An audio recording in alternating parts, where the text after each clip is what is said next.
Hello, xin chào các bạn và cảm ơn các bạn đã đến với chúng mình Way to Weird Movie. Thôi miên có lẽ là cụm từ không còn quá xa lạ với mỗi chúng ta nữa phải không nào? Về định nghĩa thì nó là một quá trình khi mà các chức năng suy nghĩ có ý thức của đầu óc bị qua mặt. Từ đó một dạng suy nghĩ cảm nhận có chọn lọc được thiết lập. Hiểu đơn giản thì đó là quá trình đánh thức tiềm thức của một con người. Đôi khi khơi gợi lên những mặt tối nhất được cất sâu trong tiềm thức. Cure, một bộ phim kinh dị tâm lý ra mắt vào năm 1997 dưới bàn tay của đạo diễn Kiyoshi Kurosawa, đã mượn câu chuyện về tội ác liên quan đến thôi miên để vẽ nên một bức tranh vô cùng trần trụi và chân thật về xã hội Nhật Bản. Cùng với đó là bản chất các mối quan hệ giữa người với người, từ đó khắc họa sự mong manh dễ tổn thương của tâm trí mỗi chúng ta. Trong video ngày hôm nay, hãy cùng với Way to Weird Movie đào sâu vào bộ phim này để cùng xem phía sau bức màn về một tội ác kinh hoàng là một xã hội trần trụi đến mức nào các bạn nhé. Phần ngay sau đây sẽ tiết lộ toàn bộ các tình tiết quan trọng của phim. Còn bây giờ thì bắt đầu thôi, let's go!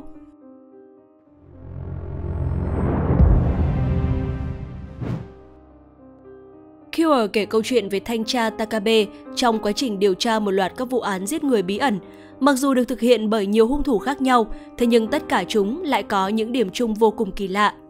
Đầu tiên là việc hung thủ tương đối thản nhiên với hành động giết người của mình. Hắn xem đó như một điều bình thường tại thời điểm gây án. Thứ hai là việc tất cả hung thủ đều để lại một dấu X trên ngực các nạn nhân. Điều này làm nảy sinh nghi vấn rằng những vụ án này đều được thực hiện bởi một người. Và chính xác là như vậy.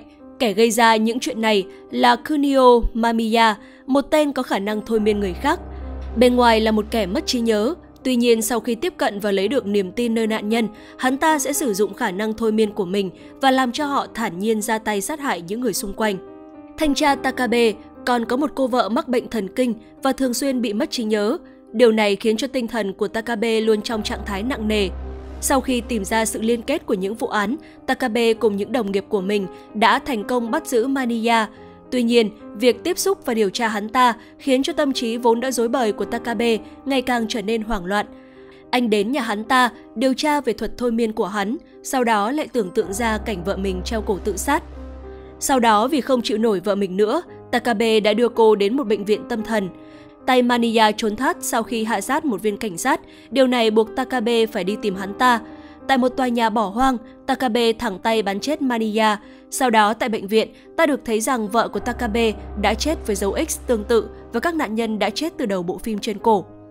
Bộ phim kết thúc với phân cảnh tại nhà hàng, nơi Takabe thường lui đến. Khi này, viên thanh tra đã trở thành kẻ thôi miên tiếp theo và khiến cho cô nàng phục vụ ra tay với quản lý của mình.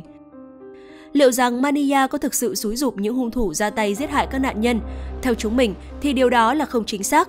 Thứ mà Maniya dùng để thao túng các hung thủ trong các vụ án là thôi miên. Điều hắn ta làm là khơi dậy mong muốn bạo lực nằm rất sâu trong tiềm thức của họ. Đầu tiên là với kẻ giết cô gái điếm trong phân cảnh đầu phim. Hành động này bộc phát sau khi sự tủi hổ và sợ hãi việc không được yêu thương được đánh thức bởi Maniya.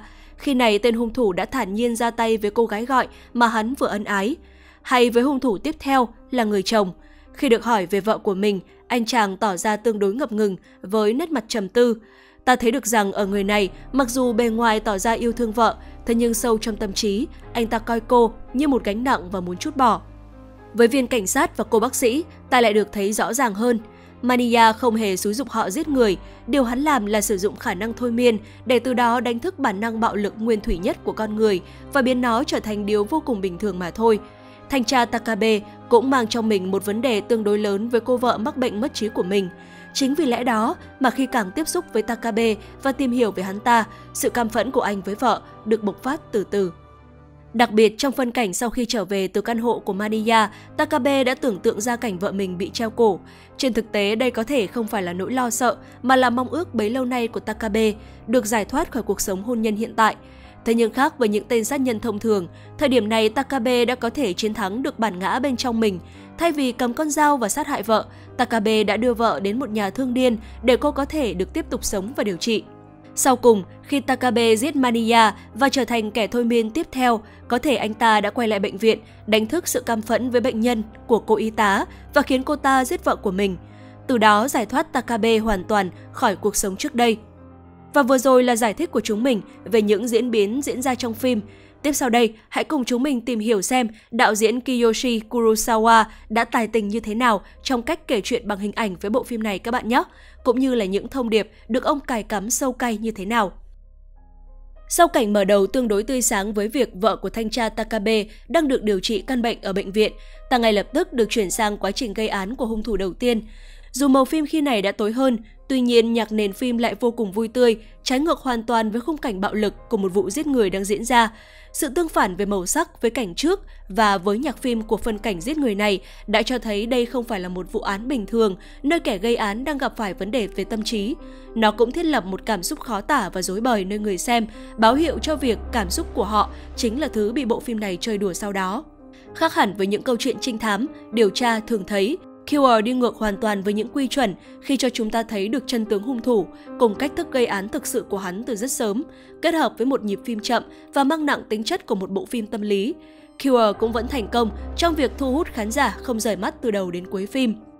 Bằng việc thiết lập mở đầu bằng một cảnh có thể nói là máu me và trần trụ nhất cả phim, điều này ngay lập tức khơi gợi được sự tò mò của khán giả. Tiếp sau đó, nhịp phim bắt đầu trùng xuống và những câu chuyện bắt đầu được kể.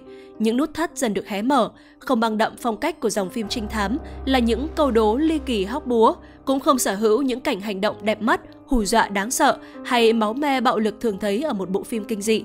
Điều mà Killer muốn truyền tải là một câu chuyện về bản chất con người, về những tác động của xã hội đến nhận thức và suy nghĩ thông qua lăng kính điện ảnh của một bộ phim kinh dị mang nặng yếu tố tâm lý. Các cảnh phim đều được dựng với một ý đồ cụ thể. Đầu tiên là cuộc gặp của Mania với tay hung thủ đã ra tay giết vợ mình, một bãi biển rộng lớn ồn ào với tiếng gió và sóng biển. Từ trước đến nay, biển thường là đại diện cho tâm trí của mỗi con người. Người chồng đang ngồi tại nơi đây, một nơi tưởng chừng như yên tĩnh nhưng lại rất ồn ào, cứ ngỡ là yên bình nhưng lại vô cùng sóng gió. Nó giống hệt như cuộc sống hôn nhân của anh ta với người vợ của mình. Bề ngoài, cả hai là một cặp đôi hạnh phúc và yêu thương nhau, thế nhưng sâu bên trong tâm trí của người chồng từ lâu đã cảm thấy bất mãn về việc phải nuôi dưỡng người vợ chỉ suốt ngày ở nhà nội trợ. Điều này sẽ liên quan đến một vấn đề khác của bộ phim muốn truyền tải. Và khi gặp được Mania tại bãi biển, anh đã được Mania đánh thức suy nghĩ bất mãn vốn chỉ nằm sâu trong tiềm thức. Tiếp theo là phân cảnh gây án của viên cảnh sát. Trong một bối cảnh vô cùng bình thường với tiếng chim, biểu tượng của sự yên bình, trước đồn cảnh sát, nơi không ai có thể ngờ rằng một vụ án có thể diễn ra, một viên cảnh sát đã thẳng tay bắn chết người đồng nghiệp của mình một cách vô cùng thản nhiên. Cảnh phim này cho ta thấy được rằng bản chất của một sự việc hay một mối quan hệ đôi khi không như ta thấy bên ngoài. Cảnh thẩm vấn sau đó cho ta biết được rằng tất cả bắt nguồn từ sự bất mãn của ông ấy đã trôi giấu bấy lâu với người đồng nghiệp. Sang đến hung thủ thứ ba, khi này ta được chứng kiến một cách rõ ràng hơn quá trình thôi miên của Mania. Ta có thể thấy rằng hắn ta thực sự không hề xúi giục những người này giết người. Điều thực sự hắn làm là đánh thức cái mong muốn xấu xa nhất, nguyên thủy nhất và bạo lực nhất luôn nằm sâu bên trong tiềm thức của mỗi người mà thôi. Với cô bác sĩ đa khoa, chính là niềm đam mê giải phẫu. Phân cảnh tội ác sau đó được thực hiện ở nhà vệ sinh, nơi bẩn thỉu hôi hám, trái ngược hoàn toàn với phòng mổ gọn gàng, vệ sinh sạch sẽ. Và đây cũng chính là sự tương phản, đại diện cho sự xấu xa và bất chấp của con người. Phương tiện được Mania sử dụng để thôi miên những hung thủ bao gồm ánh sáng, lửa và nước. Đây có thể xem như ba yếu tố cơ bản của tự nhiên để tạo nên sự sống. Thông qua đó, đây cũng chính là biểu hiện cho bản chất nguyên thủy nhất của mỗi con người. Ta cũng thấy được rằng Mania đã sử dụng cả ba khi cố gắng kiểm soát thanh tra Takabe. Cách quay và tạo lập khung hình của Killer cũng mang nặng yếu tố nghệ thuật và bổ trợ cho việc kể chuyện. Đầu tiên là về cách quay phim, dễ nhận ra nhất chính là sự ổn định của khung hình. Ở đầu phim, trong quá trình điều tra của thanh tra Takabe, máy quay được giữ ổn định và di chuyển tương đối mượt mà. Điều này thể hiện rằng Takabe đang trong trạng thái tỉnh táo. Tuy nhiên về sau, đặc biệt là phân cảnh phần cuối khi Takabe gặp Mania, lúc này máy quay có một sự rung lắc nhất định. Đây là báo hiệu cho sự mất bình tĩnh và bất ổn trong tâm trí của thanh tra Takabe, nhân vật chính cũng như là điểm nhìn của cả bộ phim. Âm thanh cũng được các nhà làm phim sử dụng vô cùng khéo léo. Đầu tiên là sự khác biệt giữa các cảnh liên quan đến tâm lý nhân vật và thực tế. Ta có thể thấy rằng tại những phân cảnh đời thực, tạp âm gần như được giữ nguyên để tạo cho người xem một cảm giác vô cùng chân thực. Tuy nhiên ở những cảnh phim, khi ta được tiến sâu vào nội tâm nhân vật và chuyển biến tâm lý của họ, hay đơn giản là khi họ bị thao túng và chìm ảo tưởng, âm thanh gần như được lọc bỏ hoàn toàn tạp âm. Điều này tương đồng với sự tĩnh lặng của tiềm thức bên trong mỗi chúng ta, mặc dù điều này thường bị người xem bỏ qua khi bị cuốn vào các tình tiết phim. Tuy nhiên, hiệu ứng cảm xúc mà nó mang lại cho mỗi cảnh phim là vô cùng hiệu quả. Một hình ảnh mang biểu tượng lớn được sử dụng xuyên suốt bộ phim là chữ X. Lần đầu tiên ta được nhìn thấy nó là trên xác nạn nhân số 1. Tiếp theo đó ta được biết rằng tất cả các nạn nhân trong chuỗi vụ án này đều bị rạch một đường chữ X tương tự. X là ký hiệu thường được dùng để đánh dấu mục tiêu. Khi trên bản đồ có một điểm được đánh dấu X, đó sẽ là nơi cần đến. X còn là biểu hiện của cái sai, của sự loại bỏ.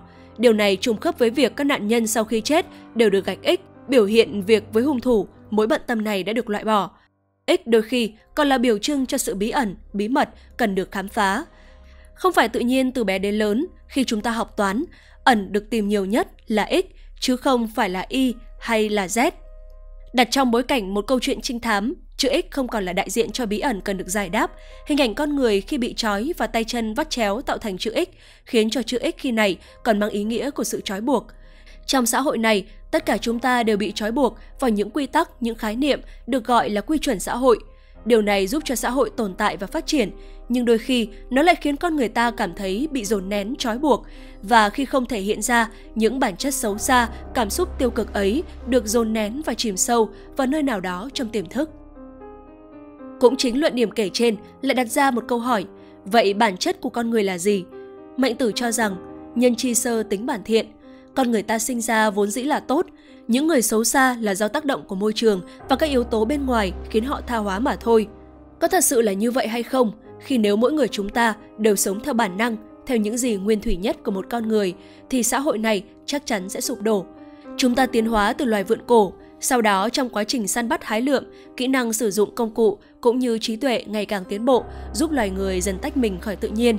Sự phát triển của trí tuệ khiến cho bầy đàn bây giờ trở thành xã hội ngày càng trở nên phức tạp. Và để xã hội có thể tồn tại và phát triển, những quy tắc và luật lệ cũng phải trở nên phức tạp hơn và bó buộc con người ta vào những quy chuẩn. Hành động thôi miên của Mania được hiểu đơn giản là đánh thức cái tiềm thức xấu xa, bản năng nhất ẩn sâu bên trong con người. Liệu có phải bản chất của con người chúng ta chính là sự tàn nhẫn, bạo lực và vô cảm? Luận điểm này càng có thể được chứng minh rõ ràng hơn khi nhìn vào chiều dài lịch sử. Đặc biệt là trong các cuộc chiến tranh, khi không còn những luật lệ cơ bản, sự tàn bạo của con người được chứng minh là vô cùng khủng khiếp. Một vấn nạn khác không chỉ tồn tại ở Nhật mà còn đang hiện hữu ở rất nhiều nơi trên thế giới, đó là trọng nam khinh nữ. Trong phim ta được thấy rằng hai người vợ xuất hiện đều trong vai trò nội trợ. Chính vì điều đó, họ còn bị xem như là gánh nặng và phải hứng chịu sự khinh thường từ chính những người chồng của mình. Đặc biệt trong phôn cảnh Mania thôi miên nữ bác sĩ, anh ta đã nói rằng cô chỉ là phụ nữ thôi. Điều này thể hiện một sự phân biệt vô cùng nặng nề đã ăn sâu vào tiềm thức của người dân Nhật Bản. Việc lớn, việc kiếm tiền là của đàn ông, phụ nữ chỉ nên ở nhà nội trợ, đẻ con và chăm sóc con cái. Tư tưởng tưởng chừng như đã lạc hậu này đến nay vẫn đang vô cùng phổ biến. Thậm chí tại Nhật, chính phủ chỉ động viên chứ không hề đưa ra chính sách hay bất kỳ hỗ trợ nào để thúc đẩy quá trình bình đẳng giới. Đa số phụ nữ tại đây khi lấy chồng sẽ nghỉ việc để chuyên tâm nội trợ, an phận với cuộc sống ở nhà. Đi cùng với đó, người Nhật thường có thói quen giữ yên lặng và không đấu tranh. Vì nếu ai đứng lên đấu tranh, người đó sẽ bị xem là ích kỷ. Chính vì lẽ đó mà không chỉ vấn nạn trọng nam khinh nữ mà còn nhiều vấn nạn khác như quấy rối tình dục, bạo lực học đường vẫn đang và có thể vẫn sẽ mãi là vấn đề tồn đọng tại xứ sở hoa anh đào. Và vừa rồi là toàn bộ những phân tích và góc nhìn của chúng mình về Cure, tác phẩm kinh dị tâm lý vô cùng xuất sắc đến từ đất nước mặt trời mọc. Vẫn còn rất nhiều những chi tiết ý nghĩa khác đã được Kiyoshi Kurosawa khéo léo cài cắm, nhưng trong khuôn khổ một video, chúng mình không thể nêu ra hết được. Chính vì vậy, các bạn hãy để lại suy nghĩ cũng như góc nhìn của mình ở phía dưới phần bình luận để chúng mình và những người xem khác được biết với nhé. Cảm ơn sự quan tâm theo dõi của các bạn. Xin chào và hẹn gặp lại. Way Too Weird, out.